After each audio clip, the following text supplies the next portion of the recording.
Hello everybody, I'm back and welcome once again to my easy gardening channel.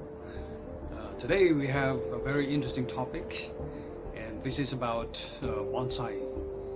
Well, bonsai is an ancient Asian art form that uses cultivation techniques to produce miniature trees in containers. There's something magical about bonsai, and I've always been fascinated by the sight of these small trees in containers which adorn homes and gardens. I'm not an expert in bonsai making, and I have just started to consider this craft as a serious hobby. Today, let me show you what I have learned so far about bonsai making, and we'll start off with a very basic question. What features in the plant would make it an ideal material for bonsai making? So, friends, please join me.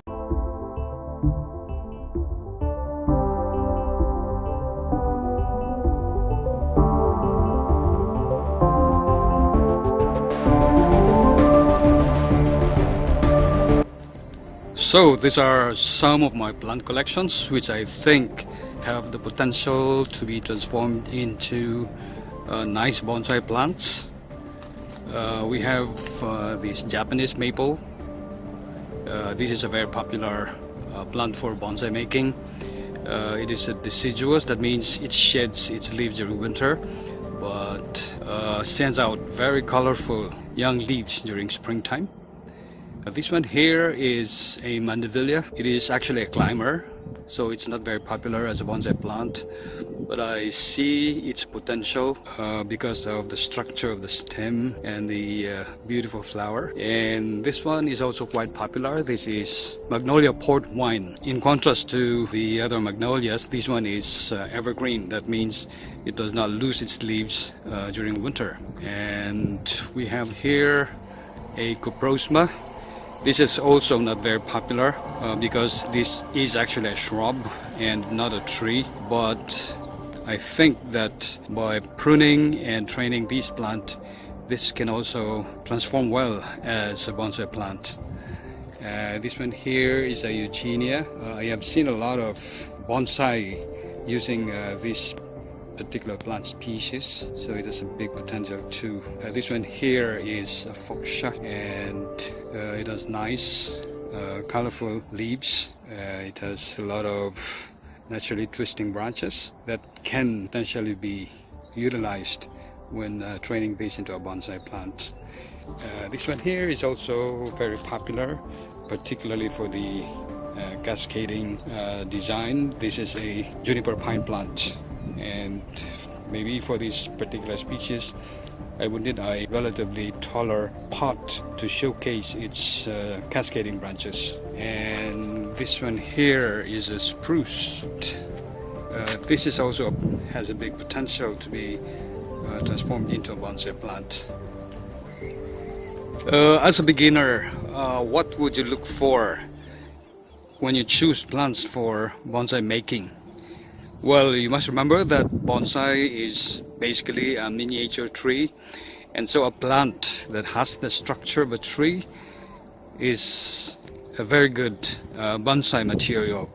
So the collections that I have here, I think I mentioned that the Japanese maple, the port wine magnolia, the Eugenia, as well as the two conifers here, the creeping juniper and the spruce, are basically trees, no? And so they are quite popular in bonsai making.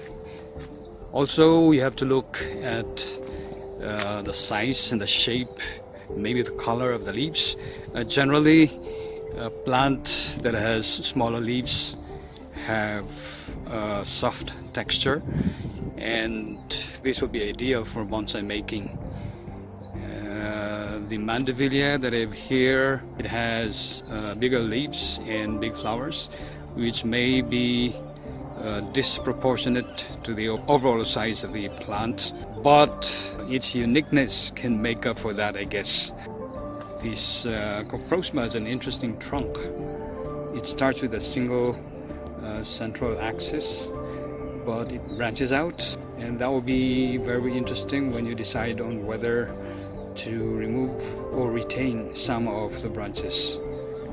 And you see that the spruce plant has a very huge trunk already, and it has an interesting formation of the roots, which we will discuss later on. And then another very important thing to consider is the presence of root flare. The Japanese term for this one is Nebari. That is the tendency of the trees to form enlarged roots at the base of the plant, like this one here. This is the Nebari of the Mandevilla plant. Even the Magnolia port wine also has started to form the root flare. And the Coprosma too has a very interesting Nebari, like that one there. And even the Fuchsia has some sort of enlarged roots, which we can consider as Nebari. Now, what is the value of this Nebari?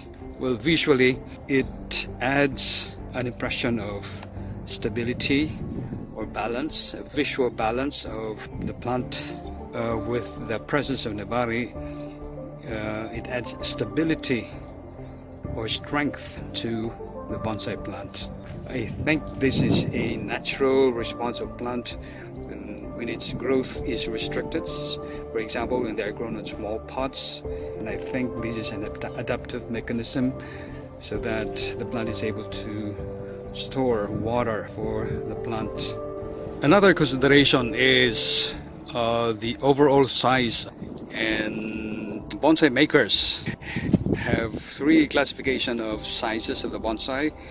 A small one, if you can easily lift a bonsai using just one hand, then that will be a small bonsai.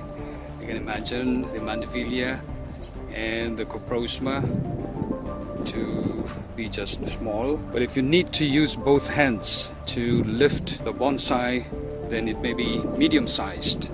If you need 2 or more people to lift bonsai, may be classified as large.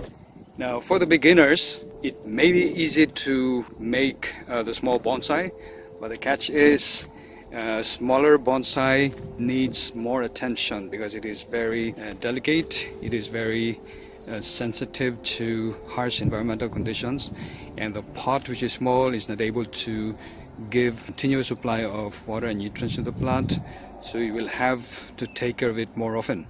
And for the beginner, therefore, I suggest you start with a medium-sized bonsai so that you can grow it in a relatively bigger pot, and the plant will not suffer that much in terms of water and nutrient needs and attention. You have also to look out for some pests and disease infection in your bonsai plants. Some leaves may be attacked by pests, so you need to control them promptly. Or if you have diseased part of the plant, you need to prune them up to that part which is disease-free. But then again, maintenance of the overall vigor and health of your plant is up to the gardener and how he or she takes care of it. Yes, so based on the criteria that I have discussed regarding the selection of the plant for bonsai making, I think I'll be using this plant here, the port wine magnolia, as well as this creeping juniper as my plant material for my demonstration on how to make the bonsai in my next video. So I will do just a simple upright design for this magnolia and a cascading design for this juniper pine. So please remember 5 important things to consider when selecting plants for bonsai making. That's all for now, and as usual, please share this video to those who might be interested. Please write your comment below, and please don't forget to subscribe to my Easy Gardening channel. Thank you and have a good day.